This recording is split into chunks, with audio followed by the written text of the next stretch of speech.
Our mother, Violet Mavis Dight nee Hassel, was born in Cooma on the 30th of September 1922, not long after the end of World War I. Now, if she were here with us today, she would probably complain about us calling her Violet. We could never work out why she didn't like the name, but she preferred just Vi, spelled V-I-E. She was the youngest child of Margaret Hassel nee Agnew, known as Pearl, and George Hassel, and one of three siblings, Jack being the eldest, followed by Joyce in the middle. Mum grew up in Cooma and was raised by her mother Margaret, Pearl, and extended family, including her grandmother, just called Gran, and her mother's sister, Auntie May. Life could not have been easy for them in the post-World War period and through the Great Depression of 1929 to 1939. 4 generations and extended family members all lived together in cramped surroundings. Mum's mother Pearl worked several jobs to support her family, including in a bakery, with an absentee father who paid no child support. Mum loved Cooma and her life growing up on the Monero, in spite of the hardships.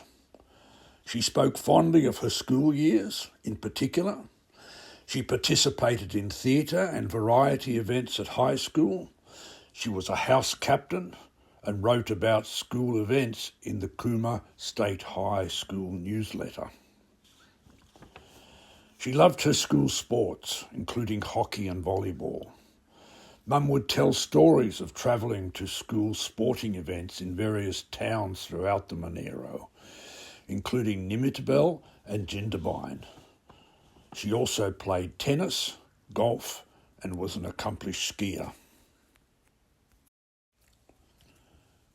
After leaving school, she worked in the office of a garage, then later as an assistant to the secretary of Cooma Hospital, followed by a job as a dental nurse, which she particularly enjoyed. She was proud of being able to identify and name all the teeth in our mouths as children. During World War II, she worked with groups in her community providing first aid and home nursing to the needy, and most nights after work, she helped in the Cooma Hospital, settling patients for the night. She had pride in the fact that her mother's side of the family were amongst the earliest settlers in the Monero, from the early 1800s, and that her great-grandmother owned the first sewing machine on the Monero, bringing it from wee Jasper on horseback to settle there. On her father's side of the family, she was descended from the Reverend Roland Hassel, who was the first Church of England minister to come to Australia, arriving in the late 1700s. In 1946, she met our father, John Dight from Grafton, who had come to Cooma to rehabilitate after the war and worked for the Commercial Banking Company of Sydney. They were married the following year, and in 1948 they moved to Tumbarumba, where our father continued to work in the local branch of the bank. Mum gave birth to her son Ian in December 1948 in the Tumbarumba Hospital. After 4 years in Tumbarumba, the family moved to Bowraville, where she gave birth to her daughter Helen in May 1952. After Bowraville, it was on to Muswellbrook for 4 years, and then to Sydney in 1957, where the family lived in Alpha Road, Willoughby. During the 1960s and the 1970s, she raised her family, looked after 2 dogs, first Dougal the Scottie and then Christy the Corgi. She adored Christy and the Queen in particular. During these years she worked at Grace Brothers in Chatswood, mostly I expect to provide her children with little extras. She bought herself a car, a Mini, and learned to drive. She did it not so much for herself, but for her children, to also learn to drive, as she was well aware that our father would not let us near his car. She was very thoughtful and generous. Her generosity was also evident in her prolific knitting activity. Her family and their friends grew up in woolen jumpers and outfits that were knitted with great love. After our parents' separation, she moved into her own flat in 1989. It was at about this time that she took up lawn bowls and was a member of the Willoughby Legions Club, where she held a number of formal positions over the years. She loved her bowls, but was forced to give the game away after a series of health issues, including cancer, a new valve in her heart and a pacemaker, and numerous strokes.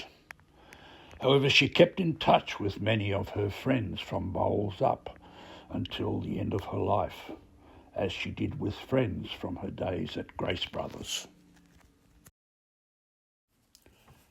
During the 1970s, 1980s and 1990s, she also volunteered regularly at the Royal North Shore Hospital in the flower shop, and has received an appreciation award after 25 years' service.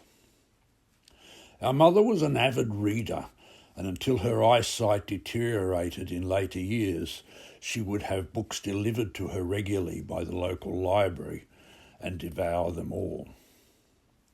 It was a tremendous disappointment to her when her eyesight deteriorated to the point that she could no longer read books. She loved her birds too, the kookaburras, lorikeets and butcherbirds in particular, although she would complain about how much she had to spend feeding them. Mum made a couple of large overseas trips during this period of her life, to San Francisco and New York in the United States with Helen and a friend Caroline in 1978, and later to Kenya in 1995 to meet her grandson, Pablo Lewin, who was born in Nairobi. In her latter years, Mum would lament the passing of her friends, concerned that she would soon have none left. However, near the end of her life, she recognised how lucky she was to still have so many friends that would visit her regularly in the nursing home. She expressed tremendous appreciation for her friends near the end of her life. Close them, the candle. I'll go between them.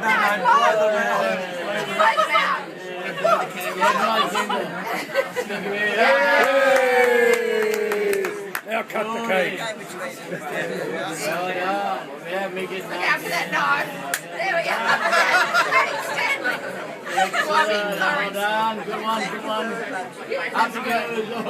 Yay, well done. Oh, he's dirty, you're going to kiss a boy.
Our mother was a very kind, strong and resilient woman. She had been through many difficult periods in her life, but her resilience shone through. She loved her children, grandchildren and great-grandchild and their families very much. She will be greatly missed and is survived by her children Ian and Helen, grandchildren Lucian and Pablo Lewin, and great-grandson Tyson. She had a life well lived and now a rest well earned.